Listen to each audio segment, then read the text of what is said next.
I'm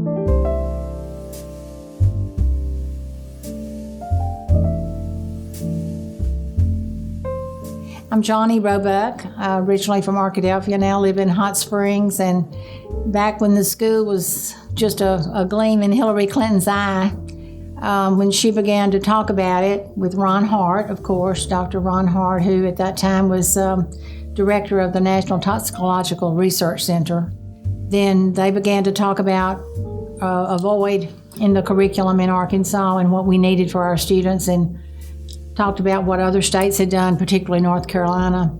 And I was interested in that because at the time I was training teachers at Henderson State University and training administrators, and I could see that. I could see that void. But she began to have meetings with stakeholders and came up with a very clear vision of what this school could be. And of course, John Ahlen kind of wrote that position paper. And then they talked with people around the state. And so I was very interested in seeing that the school became a reality. So my name is John Ahlen. I was the president of the Arkansas Science and Technology Authority for almost 29 years. And when I first learned about the effort to build the school, my job was to answer questions for legislators and the governor. And Governor Bill Clinton asked a question about whether a math and science residential high school was feasible for the state of Arkansas. The advisory board at that time, as you know, was the site selection committee.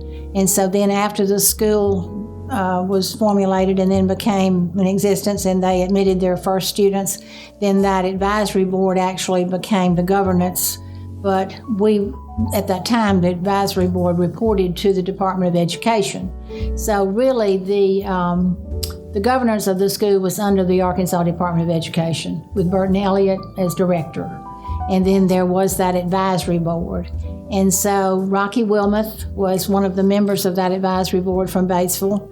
And so he was leaving the board. He had asked to leave the board. And so Jim Guy Tucker was our governor at the time. And so he appointed me to take Rocky Wilmoth's, I could not certainly take his place, but to take that position. So I've served on the board. At that time, I was on just the advisory board. So in 1990, I was in a meeting in the governor's conference room in the state capitol. And when the meeting was over, the governor, Bill Clinton, walked over and said, "I want to ask you to do something for me." And basically, he asked if a math and science residential high school would be feasible for the state of Arkansas. And then he took me by the arm and led me over to the director of education. And he explained to Burton Elliott that he had asked me to do this feasibility study. And that was the beginning of my work on what would become the Arkansas School for Mathematics and Sciences. Well, one of the things that we did, and I don't know what the advisory board does today, but one of the things that we presented to our board and they decided to do was that each board member would actually mentor a student.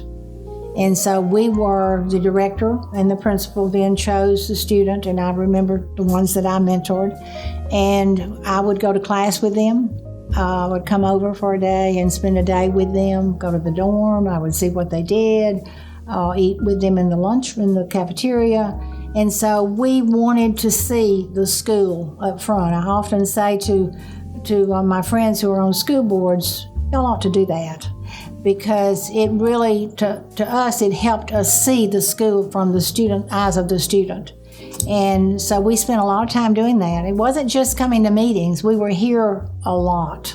And that, I think, made us more effective.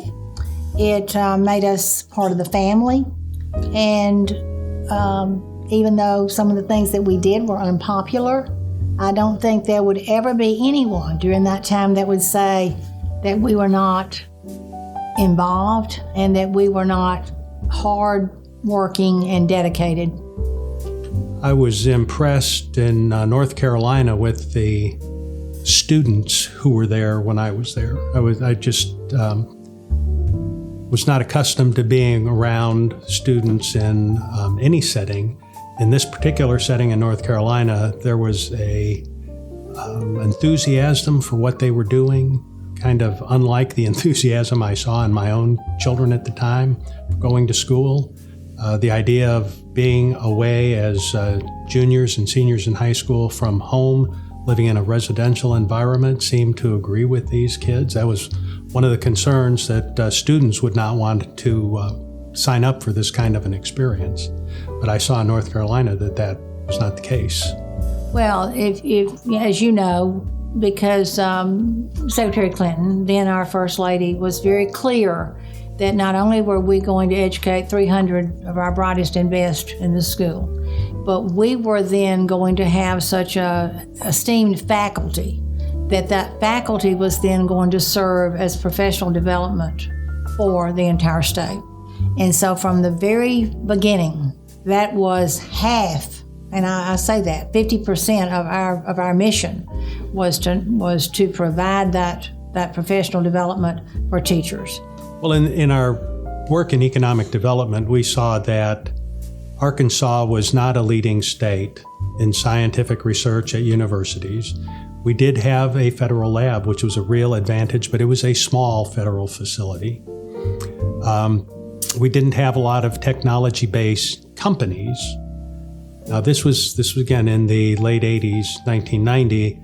The role of information technology in a lot of the businesses, as we see today, had not developed to that point where we were talking about computer scientists.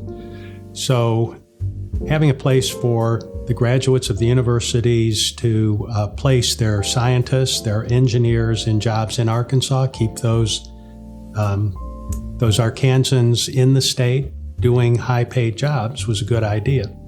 Well, I think quality of faculty. I mean, this school is, I think, outstanding. And when you look at the other math and science schools around the country, you see what our faculty can do and what they have done research-wise and how they stand on their own. And I think mostly the positive effect would be elevating math and science education at the secondary level to something that attracted statewide attention. And being part of this economic development puzzle that we were trying to put together. It required innovations and ideas, it required capital for investment, and it required people to work in the businesses that were built.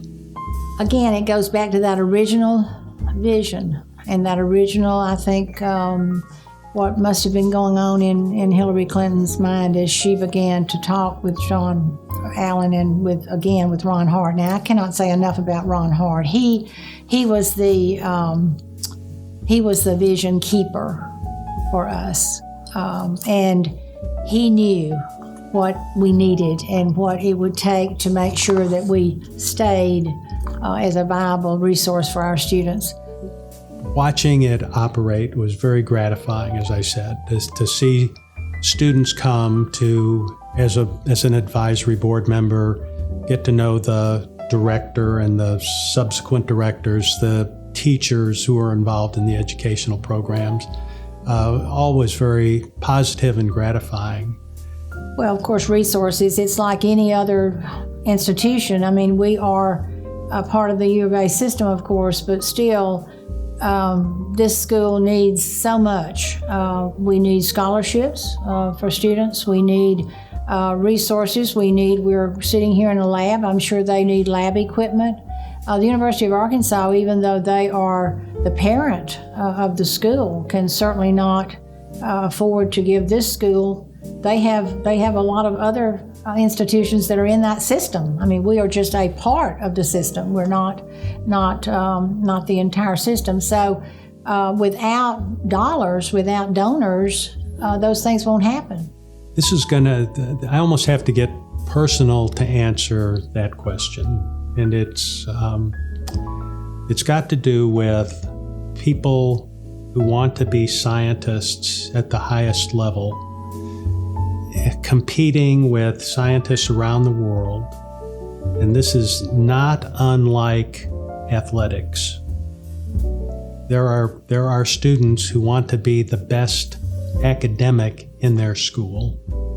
There are students who want to be the best at a particular course, physics, chemistry, biology, and to challenge those students and put them on a path to success in college and beyond,